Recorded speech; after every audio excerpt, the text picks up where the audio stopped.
Today I'm going to talk about two things. The first one being about when there's a lamp, it's not meant to be hidden and what that means. And the second thing is what happens when you live a life of unbelief, a life of fear. And this is the things that I just read in Mark chapter 4 today, okay? So let's start off with that first thing about a lamp that's not meant to be put under a bushel. Jesus actually was saying, your light, the light is meant to shine.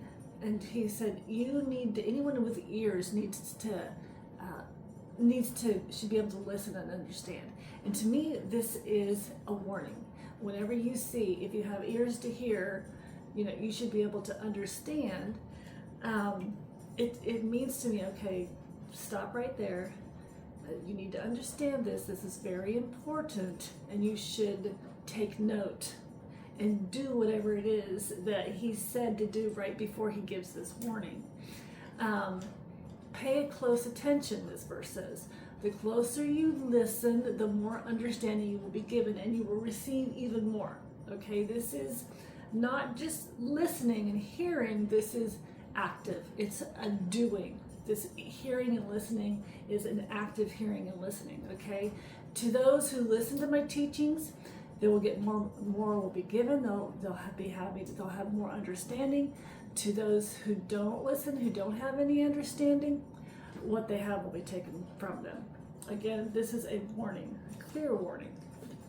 So, if we want more understanding, if we want to be given more wisdom, knowledge, and understanding, we want to hear more from God, hear what he has to say to us, then we actually have to be seeking that out. We have to be, and I just talked about this, but we have to be spending the time. God gives us a warning. If you have ears to hear, you better listen up, because he wants to give us more. But it's up to us to seek it out. And when we don't, what we have, that will be taken from us. It says that right here. So very important to pay attention to that and to make the time for him. The second thing that I studied about in Mark chapter 4 today was about fear and unbelief, which was a running theme with Jesus.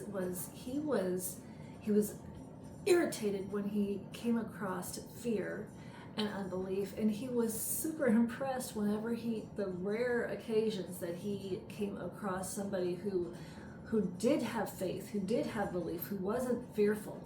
And this particular story was about when they were in the water, in the boat, and there was a huge storm, and Jesus was asleep, and the disciples were afraid, and they woke him up and they said, "Are you just going to let us drown here?" And so Jesus calms the storm with his words and his belief, and says to them, "Why are you guys fearful?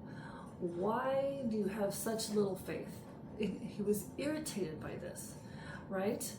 So then back in Matthew, he was talking to Peter when Peter gets out of the boat and starts walking to him, because he does it in faith, and then all of a sudden he gets in fear and he gets in doubt and he sinks, or starts to, and Jesus says to him, "Why did you doubt?"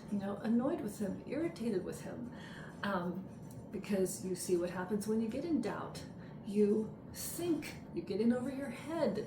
What you were capable of doing when you had faith, when you had belief, when you didn't operate in fear, or operated through the fear anyway, you're able to achieve.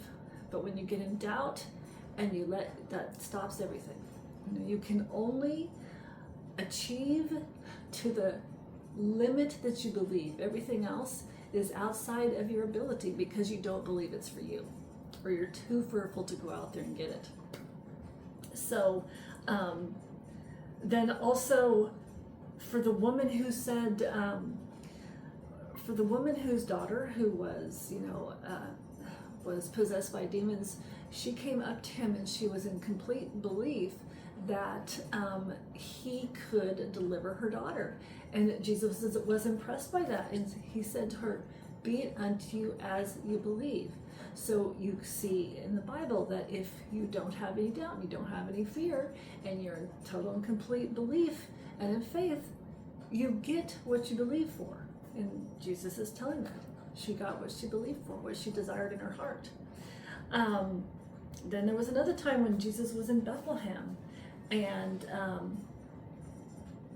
while he was there, he said he couldn't do many miracles there. He couldn't do many works there, good works, because the people did not believe. So he had to leave. He wasn't able to do anything there for the people. And why was that? Because he also had said, a prophet is, how does he say it? A prophet is not without honor except for in his own country. So, a prophet will have honor with the people who don't think that they know him, like, your family, your friends, your acquaintances who think they know who you are. In this case, it's Jesus, the son of Mary and Joseph, not Jesus, the son of God, right? So they pigeonholed him, put him in this limited space, and they had no belief in his abilities, and because of that, he had to leave that place.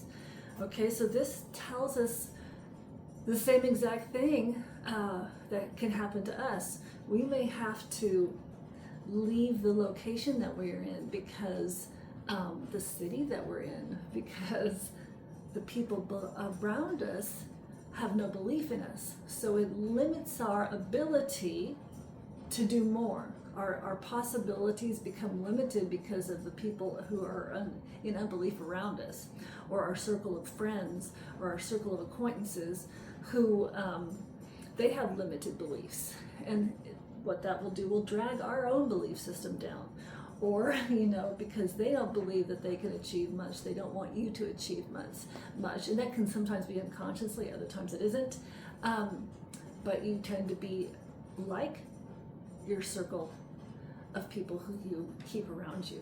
So where you're at, who you're around, that can completely stifle who God meant for you to be. So you may actually need to change your environment, change your scene, change your people. And it's essential for your own growth. And we were created for that. Jesus himself said, I can't do anything here because of unbelief. I have to go somewhere else. And he was meant to do those things. So to do them, he had to go to a new location. You have to remember you're also meant to do those things. So it may mean making uncomfortable choices. You need to think about it that way. So it's basically, it's a law of the universe. Our fear, our doubt, it controls us, it limits us. Satan knows that, so he uses that to keep us in fear, to keep us in doubt, to keep us in unbelief, because he doesn't want us to achieve the things that God has for us, the purpose, the plan that he has. And his will for us is usually not only makes us more, but it makes the people around us more. And Satan wants to steal that from us and to rob God's plan for us. So some things to remember. What it says in the Bible is for our benefit, for our growth, to make us more.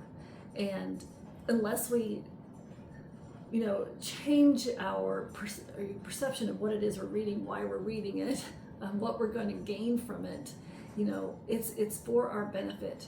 It's not to take anything from us, it's to make us more.